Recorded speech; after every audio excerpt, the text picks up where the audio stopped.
Hello bull trackers. दोस्तों Friday के दिन जब मार्केट खुला तो सब कुछ ठीक ठाक था। मार्केट ने गैप अप ओपनिंग दी और फ्रेश ऑल टाइम हाई को रिकॉर्ड किया, लेकिन उसके बाद मार्केट में शार्प फॉल हमें देखने को मिला और एक तरफा बिना रिकवरी के हमें मार्केट में फॉल देखने को मिला और मार्केट क्लोजिंग से पहले थोड़ी बहुत रिकवरी हमें देखने को मिली। तो इस फॉल के जो कई सारे कारण तो बताए जा रहे हैं, लेकिन जो असली ट्रिगर था जिसकी वजह से इतना शार्प फॉल हमें देखने को मिला वो कुछ और था और उसके बारे में इस वीडियो में हम बात करेंगे। लेकिन आइए पहले थोड़ा समझते हैं कि और क्या मेजर रीजंस थे जिसकी वजह से सेंटिमेंट्स इस तरीके से अचानक से बदले।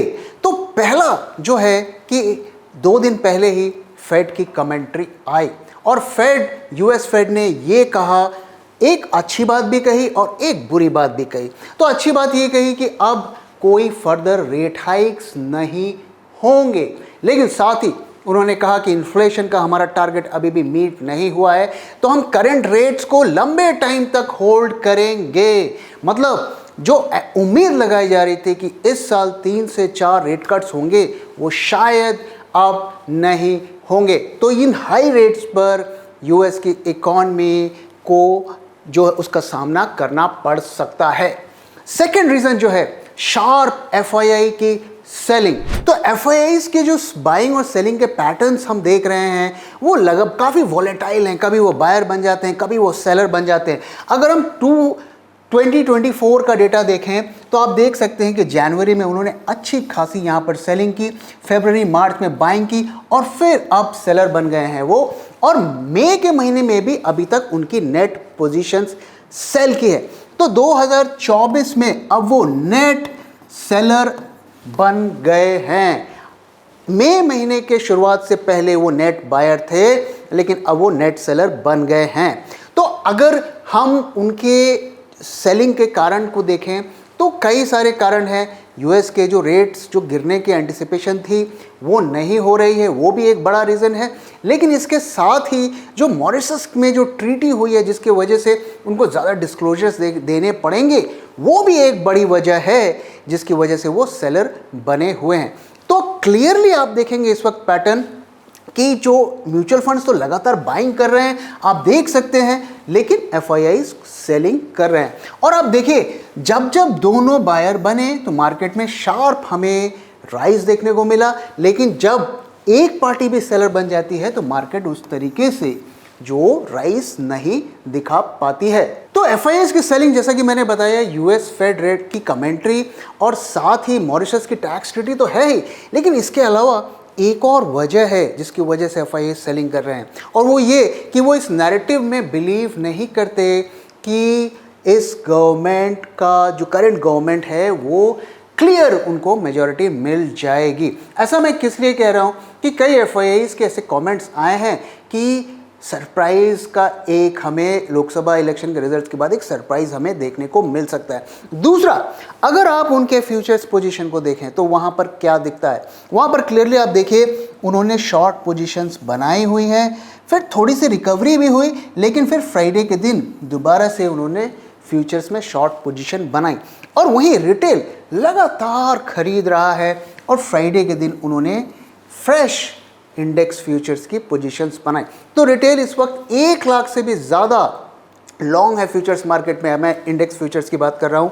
और अगर हम एफआईआईज की देखें तो 46,000 कॉन्ट्रैक्ट्स उन्होंने शॉर्ट कर रखे हैं। तो क्लियरली यहाँ पर जो उनका जो व्यू है वो ऐसा नहीं है कि वो बहुत श्योर हैं कि लोकसभा इलेक्शंस जैसा मार्केट एक्सपेक्ट कर रहा है वैसे ही रिजल्ट देखने को मिलेंगे। दोस्तों मैं यहाँ पर एक चीज़ क्लियर कर दूँ कि जस्ट बिकॉज एफआईआईज ने फ्यूचर्स को शॉर्ट कर रखा है, इंडेक्स फ्यूचर्स को, इसका ये मतलब नहीं है कि वो ऐसा मान ही रहे हैं कि मार्केट गिरेगा ही गिरेगा। काफ़ी हद तक ये पोजीशंस वो अपने पोर्टफोलियो को हेज करने के लिए भी बनाते हैं कि अगर तो बड़े उतार चढ़ाव हो तो उनके पोर्टफोलियो में मेजर नुकसान से वो अपने आप को बचा सकें। तो ये हेज पोजीशन भी हो सकती है, लेकिन हेज का बढ़ना भी एक इंडिकेशन होता है कि वो रिजल्ट्स के बारे में श्योर नहीं है। अब आइए दोस्तों कॉर्पोरेट सेक्टर की बात कर लेते हैं। रिजल्ट्स आ रहे हैं और अगर हम सेक्टर्स की बात करें तो ये सेक्टर का आप जो इंडिया के हमारे मार्केट में मेजर सेक्टर्स हैं उनका मैं परफॉर्मेंस दिखा रहा हूँ, आपको 1 ईयर में कितना रिटर्न दिया और 1 मंथ में कितना रिटर्न दिया, और साथ ही मैं वेटेज भी दिखा रहा हूँ। अगर आप इन सेक्टर्स को देखें तो जैसे रिजल्ट्स आ रहे हैं, देखिए सबसे बड़ा जो सेक्टर है वो है फाइनेंशियल सेक्टर। निफ्टी में 34% का वेटेज है, और इस सेक्टर में क्या हो रहा है आप जानते हैं। बेशक कुछ बैंक के स्टॉक्स और फाइनेंशियल्स के स्टॉक्स बढ़ रहे हैं, लेकिन किस तरीके से बड़े बड़े कंपनीज को किस तरीके से उनके स्टॉक्स में गिरावट हो रही है हम देख रहे हैं। और वो गिरावट इसलिए नहीं हो रही है कि उन्होंने कुछ प्रॉब्लम्स, उनके कुछ प्रॉफिट कम हो गया, उनके रेगुलेटरी एक्शंस भी हो रहे हैं। साथ ही अगर इस सेक्टर में देखें तो इस सेक्टर का लीडर कौन है? लीडर है HDFC, लीडर है ICICI, लीडर है कोटक बैंक। उसमें से 2 में हम देख रहे हैं कि किस तरीके से प्रॉब्लम हो रही है। तो जिस सेक्टर का लीडर ही परफॉर्म नहीं कर पा रहा है तो वहाँ पर ज़्यादा कुछ उम्मीद करना व्यर्थ है। तो ये 34% का वेट इस सेक्टर को अगर आप देखें तो यहाँ पर कुछ खास होता हुआ नहीं दिख रहा है। वहीं इसके बाद आप देखिए IT सेक्टर में जो किस तरीके की प्रॉब्लम्स चल रही हैं, स्टॉक्स किस तरीके से टूट रहे हैं। पिछले कुछ महीनों में हमें रैली तो देखने को मिली है, लेकिन IT सेक्टर में ऐसा कहा जा रहा है कि उनके बिजनेस में मेजर उतार चढ़ाव हो सकता है। उन्हें अपने डायरेक्शन को खोजना पड़ेगा। करेंट तरीके से जिस तरीके से वो बिजनेस कर रहे हैं वो सस्टेनेबल नहीं है। इसके बाद आप देखिए ऑयल एंड गैस 12% का वेटेज है, तो इसमें भी, इस सेक्टर में भी संकट पड़ा हुआ। मिडिल ईस्ट में किस तरीके से प्रॉब्लम्स चल रही हैं, अगर क्रूड बढ़ेगा तो ये सेक्टर कैसा करेगा। तो यहाँ पर आप देखिए तो ये 80% से ज़्यादा का वेटेज मैंने कवर किया है। इसमें से अगर हम सिर्फ ऑटो सेक्टर और मेटल सेक्टर को छोड़ दें, ये 12% वेटेज को छोड़ दें, तो इसमें ज़्यादातर सेक्टर्स जो है प्रेशर में हैं। और जो हमारे जो मेजर जो सेक्टर्स थे जिन्होंने हमारे इंडस्ट्री में ग्रोथ दिखाया, वही एक तरीके से अंडर परफॉर्म कर रहे हैं। तो इसको लेकर भी मार्केट चिंतित है। बेशक मार्केट ऊपर जा रहा है क्योंकि कुछ स्ट्रैटेजिकली ऐसे स्टॉक्स को खरीद के मार्केट को चढ़ाया जा रहा है, लेकिन ओवरऑल फंडामेंटल्स के बेसिस पर अगर हम देखें तो यहाँ पर ज़्यादातर सेक्टर्स अंडर परफॉर्म कर रहे हैं। मैं फंडामेंटल्स के बेसिस पर बात कर रहा हूँ। दोस्तों इसके अलावा एक और रीज़न जिसकी वजह से मार्केट को शॉक लग रहा है वो है ये लिस्ट। दोस्तों इस लिस्ट में जो करेंट गवर्नमेंट है उनके लोकसभा रिजल्ट्स की एक तरीके से प्रेडिक्शन की गई है। ये लिस्ट को मैंने इंटरनेट से उठाया है, काफ़ी सारे ब्लू टिक हैंडल्स इसको शेयर कर रहे हैं, इसके बारे में बात कर रहे हैं। मुझे नहीं पता ये सच है या गलत है, मुझे नहीं पता कि ये होने वाला है कि नहीं होने वाला है। तो इसलिए मैं रिक्वेस्ट करता हूँ कि मेरे घर में किसी अनवांटेड गेस्ट को मत भेजिएगा। मैं नहीं चाहता कि मेरी तस्वीर टीवी पर आए या न्यूज़ पर आए।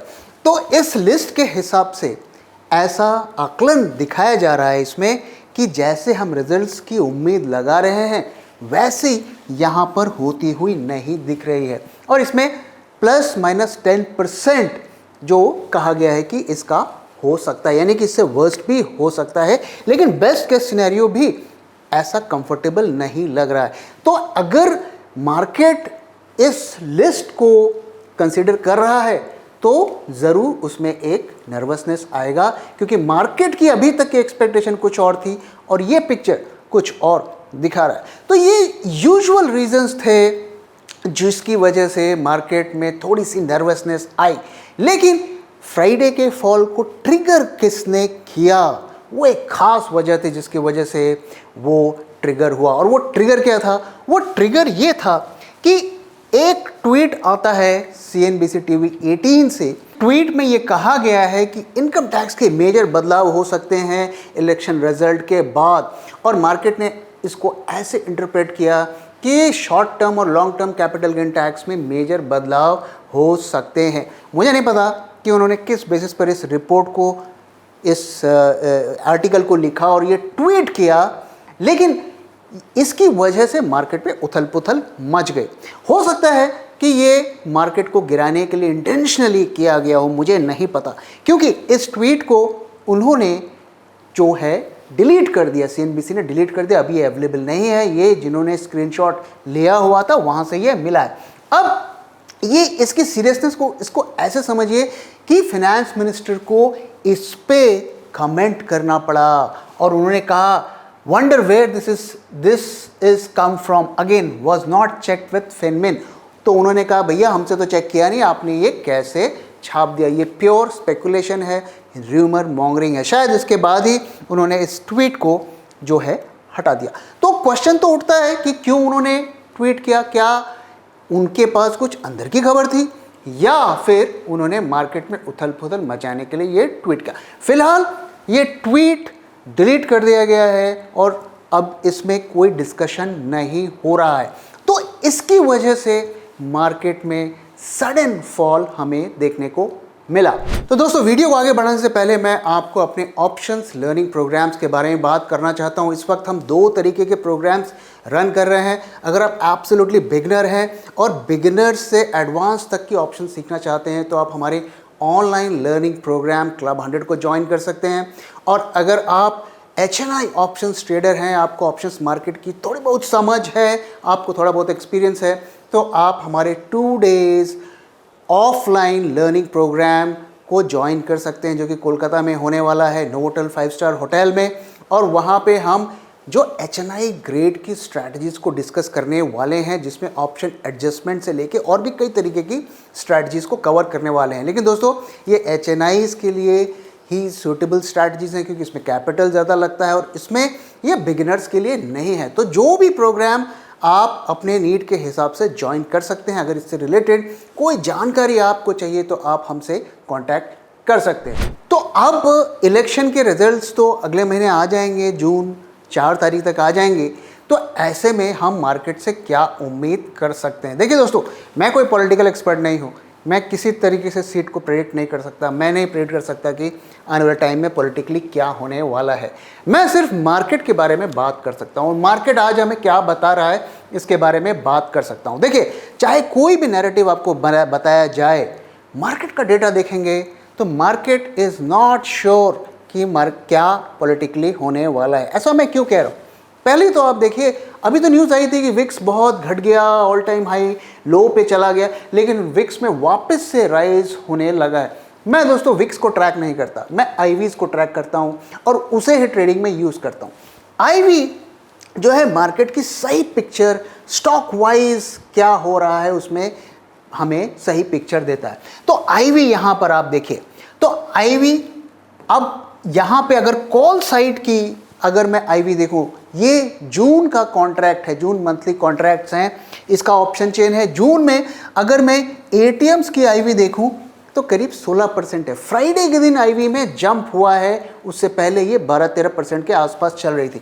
लेकिन पुट्स की आईवीज जो पिछले काफ़ी टाइम से 19-20 ही चल रही हैं, तो न सिर्फ कॉल की आईवीज बढ़ी हैं बल्कि पुट्स की काफ़ी टाइम पहले से ही आईवी बढ़ी हैं। अब पुट्स की आईवी का मतलब बढ़ने का क्या मतलब है? इसका मतलब है कि रिस्क बढ़ रहा है। लोग पुट्स की आईवी कब बढ़ाते हैं?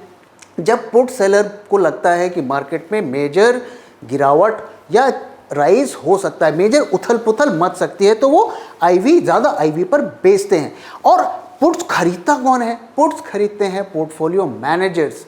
तो इस वक्त पुट्स की डिमांड है, बड़े बड़े पोर्टफोलियो मैनेजर्स अपने पोर्टफोलियो को हेज करने के लिए पुट्स खरीद रहे हैं और जो बेचने वाला है वो सस्ता बेचने को तैयार नहीं है, इसलिए आईवीज में राइज हमें देखने को मिल रही है। तो ये हमें बता रहा है कि सब कुछ नॉर्मल नहीं है। और मैं आपके साथ एक शेयर कह सकता हूँ कि आईवीज अभी और बढ़ेंगी। जैसे ही 3rd 4th फेज कंप्लीट होगा, आईवीज में डेफिनेटली राइज हमें देखने को मिलेगा। तो क्लियरली ये बता रहा है कि मार्केट में उथल पुथल जो होगी, ऊपर जाएगा, नीचे जाएगा, कितना ऊपर जाएगा, कितना नीचे जाएगा, इस वक्त मैं उसको स्पेकुलेट नहीं करना चाहता, मैं किसी टेक्निकल के बेसिस पर प्रेडिक्शन नहीं करना चाहता। लेकिन अगर मैं प्योर ऑप्शंस डेटा के बेसिस पर बात करूं तो प्लस माइनस 2000 पॉइंट्स ऊपर नीचे हो सकता है। तो अगर मैं रेंज की बात करूं तो 20,400 से लेकर 24,500 ये रेंज पे ऑप्शन के जो सेलर्स हैं वो मार्केट को प्ले कर रहे हैं। लेकिन ये करंट डेटा के बेसिस पर है और इस डेटा को हमें कंटिन्यूसली ट्रैक करना है। फिलहाल मार्केट का डेटा हमें ये बता रहा है कि 2000 पॉइंट का प्लस माइनस हो सकता है। तो अगर हम एक कॉमन सेंस अप्लाई करें तो वो क्या बोलता है, वो ये बोलता है कि अगर तो हम जैसा एक्सपेक्ट कर रहा है, जैसा मार्केट एक्सपेक्ट कर रहा है पॉलिटिकली वैसा ही होता है, तो एक राइज तो आएगा, बहुत ज़्यादा नहीं आएगा क्योंकि वो ऑलरेडी प्राइस्ड इन है मार्केट में।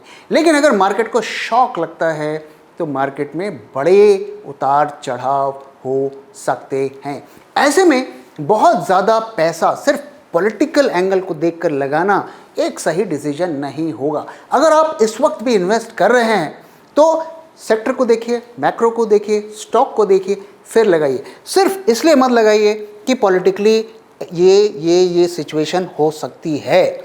और अगर आप वाकई में अभी आपने फंड जमा करके रखा है, इन्वेस्ट करना चाहते हैं और आप हमसे आइडियाज़ लेना चाहते हैं, तो जैसा कि मैंने आपके साथ पहले शेयर किया कि अगले 2 से 3 हफ्ते के बीच में हम फ्रेश पोर्टफोलियो शेयर करने वाले हैं। तो अगर आप इंटरेस्टेड है तो उसको भी कंसीडर कर सकते हैं। जल्दी ही इसके बारे में हम अनाउंसमेंट करेंगे। तो दोस्तों, इसी के साथ इस वीडियो को मैं यहाँ पे ख़त्म कर रहा हूँ। वीडियो कैसा लगा जरूर बताइएगा और अपना व्यू भी शेयर करना मत भूलिएगा। Thank you very much for your time and thank you for watching.